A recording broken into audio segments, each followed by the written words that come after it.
Do you ever fear being abandoned by others? Do you find yourself trying to get validation from others? Do you worry that you can't be happy unless other people love you? If someone doesn't acknowledge your importance, do you feel upset or uneasy?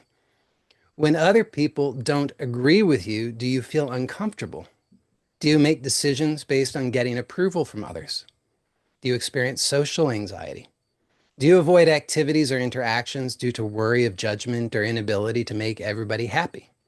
Do you feel that it is your job to make other people happy or at ease?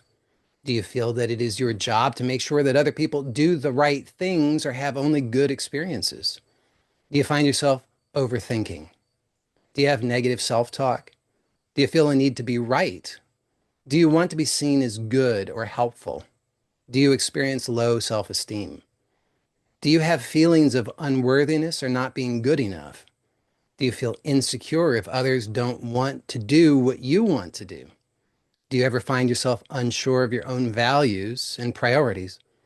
Do you ever find yourself trying to impose your values and priorities on other people so that you can feel safe and secure? So, if you answered yes to any of these, and this is not meant to be an exhaustive list by any stretch of the imagination, but if you've answered yes to any of these things, then congratulations, you're human. Because I believe that this is a nearly human, universal human malady. I think that, with the exception of perhaps the most supremely enlightened beings and maybe some sociopaths, everybody else on this planet, to some degree or other, suffers from this, what I'm calling this worry about what other people think, feel, and do. And so I think that, well, let me just share. So, in my own experience, I remember when I was 6 years old, one day in school, I was falsely accused of kicking another classmate. And I was sitting in the principal's office where I had been sent, and I remember how very extremely distressed and anxious I was.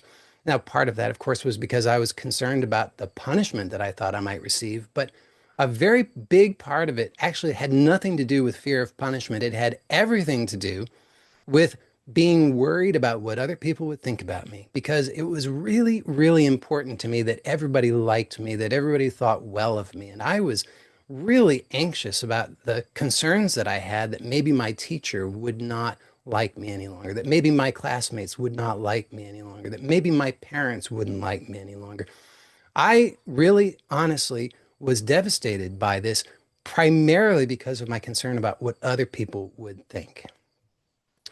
So I can certainly relate to this. Like I said, I think that this is exactly what society has taught us. And as I said at the beginning, we learned that because every single one of us was, at some point in our childhood, we were in some situation, whether it was with our parents at home or it was at school or it was somewhere else. We were in a situation in which it made a lot of sense for us to give a lot of attention and be concerned about what other people think, feel, and do. And as I said at the beginning, that helped us to survive. So it was intelligent. But what happened is we didn't get the update. We didn't get the memo that things have changed. We're no longer 2 years old. We actually have the ability to care for ourselves, and we're not dependent upon people whose whimsy may be scary. And so today is very different. And that's good news, because it means that today we can finally own our birthright and we can actually accept responsibility for ourselves instead of trying to control other people. You see, the big problem is that when we try to control other people, we're trying to do the impossible. Did you ever notice that? I mean, you can't actually control what other people think, feel, or do. If you think that your well-being depends upon what other people think, feel, and do, then it certainly seems as though you must do that, but it's then you're assigning yourself this impossible task, which is extremely stressful. Does that make sense? So, as I say, society taught us this, but there are two major problems with it. And in order to explain these problems, I have a little analogy. So imagine a shopkeeper. And this shopkeeper is somewhat unusual, because this shopkeeper never is actually present in their own shop. Instead, they're in everybody else's shops. They're all over the place in everybody else's shop, and they're over there wondering and worrying. Does this shop have better items than I do? Do the customers like this shop better than they like my shop? And on and on. Well, can you spot the problems? So, number one, because the shopkeeper is not minding their own business, right? They're sticking their noses in other people's businesses. That means that they're not present in their own shop. Now, the function of the shop is to do business, but if the shopkeeper's not there, then the customers can never get in, therefore they can never buy anything. That's bad for business. Now, second problem is that when that shopkeeper is no longer present in their shop, then the looters realize that and they come in and they smash the windows and they steal all the goods and they spray paint over all the walls. So, how on earth does this relate to you and me and this habit of worrying about what other people think, feel, and do? Well, here's what I'm suggesting. So, we have been taught to stick our noses in other people's business instead of minding our own business. And so when we're doing that, when we're worried about what other people think, feel, and do, we're not minding our own business. And as a result, our business suffers. So when you are worrying about what other people think, feel, and do, you're not taking care of your own emotional well-being. You're not taking care of your own dreams, your vision, your aspirations, your goals, your desires. You're not aligning with your values. So your business suffers. Does that make sense? Second problem. So as I said, the looters. Well, what on earth are the looters for us? The looters are that stress, the stress that comes in when we're not minding our own business, when we're thinking everybody else is responsible for how I feel.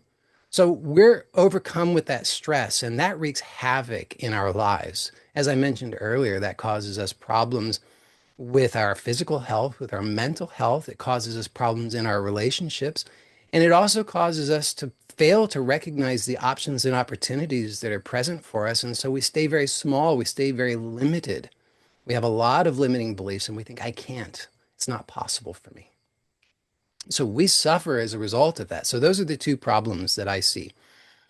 So this brings me to this key insight that I've already mentioned earlier on, and I want to go into more detail on this because it's so powerful. This one thing, when you really allow this to click for you, this really does change everything. Because most of us have been programmed to live life in a very distorted way. So I'm going to say something again that I said at the beginning, which is that nobody and nothing has the power to control how you feel. Neither do they have the ability to control your good, love, happiness, or peace. You alone are responsible for you. And that, by the way, is the best news ever because it means you don't have to wait for anything outside of you to change. You don't have to wait for other people to approve of you. You don't have to wait for other people to like you. You don't have to wait for other people to give you permission. You don't have to wait for other people to be comfortable. You actually get to choose right now, if you're willing, to mind your own business, which is the beginning of a whole new life. It really, truly is. So if you think about this, it's really commonplace in our everyday life for people to use expressions like, he makes me so angry, or she hurt my feelings, right? So our language belies the fact that this is how we think. Well, actually, I would say that that's exactly how we've been programmed to think in this way. We learned that that's how it works. We learned that other people get to choose and control how we feel, but it's wrong. It's just not the truth. Now, I know that that's hard to believe sometimes for people, and yet I implore you to be willing to work with this, to just accept that this might really be true and to work with this consistently until it clicks for you, because I assure you that when it does, as I said earlier, your life will change forever for the better. You will actually take back your power that you have been unknowingly giving away nearly every single day of your life since you learned the lie that society taught you, which is that other people control you.